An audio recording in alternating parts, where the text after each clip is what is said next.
Hello dear students, welcome back my channel Physics SPC work power energy class 11 physics के लिए question पढ़ते हैं। A block weighing 10 Newton travel down the smooth curved track AB joined to a rough horizontal surface. The rough surface has a friction coefficient of 0.2 with the block. The block starts slipping on the track from 0.1 meter above the horizontal surface. The distance it will move on the rough surface is. देखो rough surface जो है वो horizontal surface है, बाकी का जो curve surface है वो कैसा है, वो स्मूथ है। तो ए से बी तक तो स्मूथ है और बी के बाद जो हॉरिजेंटल सरफेस हो गया है ये कर्व सरफेस है।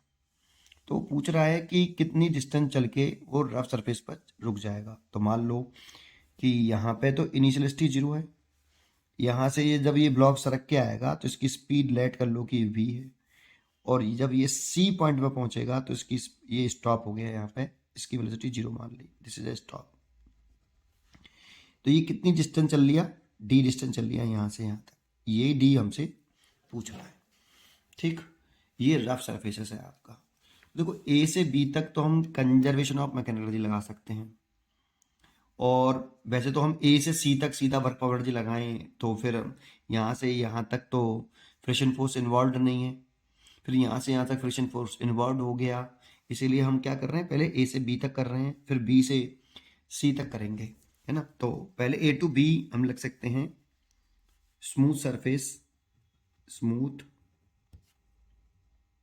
कर्व्ड सरफेस,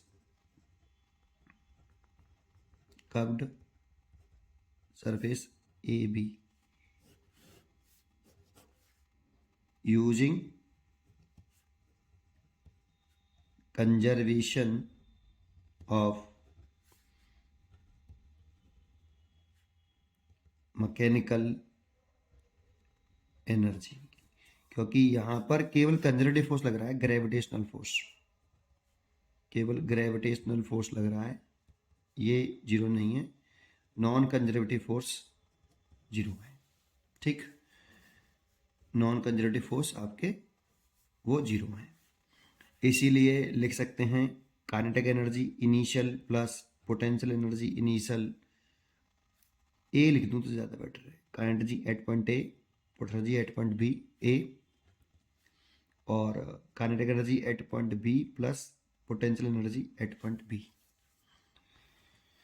तो ए पॉइंट पे तो काइनेटिक एनर्जी जीरो हो जाएगी क्योंकि इनिशियल स्पीड जीरो है। पोटेंशियल एनर्जी लिखें तो इसको रेफरेंस लेवल मान लें, gravitational reference level, that means यहाँ पर पोटेंशियल एनर्जी जीरो है। तो इससे एच हाइट पर है, देखो ये H is equal to 1 metre है, तो इसलिए एम जी एच, इसको मैंने एच कंसिडर कर लिया, बराबर kinetic energy at point B तो वो half M B square plus potential energy at point B तो जीरो, तो यहाँ से m से तो m कैंसिल हो गया, ये 2gh बराबर V square, that means v बराबर रूट के अंदर 2gh, तो 2g की वैल्यू हम h 10 मान लेते हैं और h की वैल्यू 1, तो ये √20 हो गया मीटर पर सेकेंड। तो मैंने इस वाले पॉइंट पर वेलोसिटी निकाल ली। अब using now rough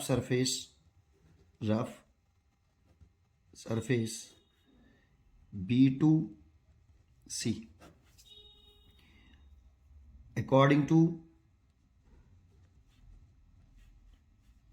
work energy theorem,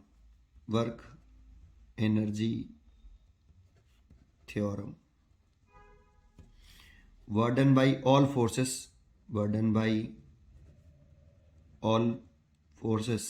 is equal to change in kinetic energy। यहाँ पे देखेंगे तो एक तो बर्डन बाई ग्रेविटेशनल फोर्स है, प्लस एक बर्डन बाई नॉर्मल फोर्स है, और एक by burden by friction force है, is equal to change in kinetic energy. क्योंकि ग्रेविटेशनल फोर्स जो है,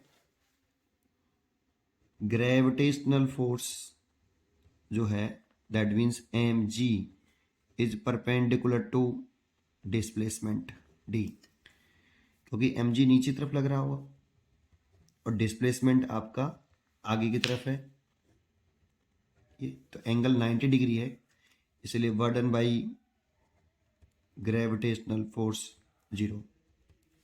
एक दूसरा point, burden by normal force 0, because normal force is perpendicular to displacement.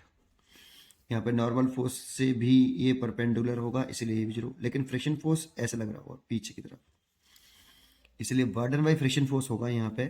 तो बर्डन बाई ये तो 0 हो गया, ये भी 0 हो गया, और ये होगा तो mu into normal reaction is equal to, change in kinetic लिखे तो final kinetic energy minus initial kinetic energy, है ना। अच्छा, माइनस क्यों लगा, ये गलत लिखा हमने यार, एक सेंटेंस ये दोबारा से लिख देता हूँ। ये 0 प्लस 0 प्लस फ्रिक्शन फोर्स हो गया म्यू एन, और डिस्प्लेसमेंट हो गया डी, और एंगल हो गया कॉस 180 डिग्री। ये तो आपका फ्रिक्शन फोर्स हो गया, ये डिस्प्लेसमेंट, ये एंगल, और फाइनल काइनेटिक एनर्जी हो गई 0, और इनिशियल हो गई हाफ एम वी स्क्वायर।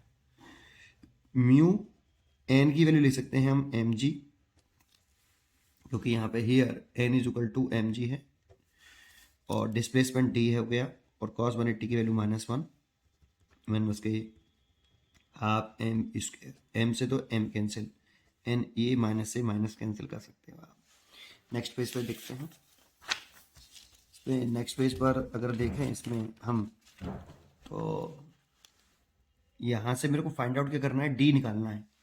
तो डी इज इक्वल टू, ये हो सकता है we square upon 2 mu G, ये, और वी स्क्वेयर हमने फाइंड आउट किया है 20 रूट के अंदर, तो रूट के अंदर 20 इसका स्क्वेयर ओवर 2, म्यू की वैल्यू क्वेश्चन में गिवन है आपकी 0.2, ये 0.2 गिवन है, और जी की वैल्यू 10, तो ये 20 और ये 0.4 और ये 10, ये कट गया आपका 2 बार, और ये जीरोस, तो इसलिए डी आ गया 5 मीटर।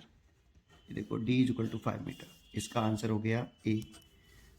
ठीक, आपको समझ में आया होगा, पढ़ते रहिए और खुश रहिए। Thank you.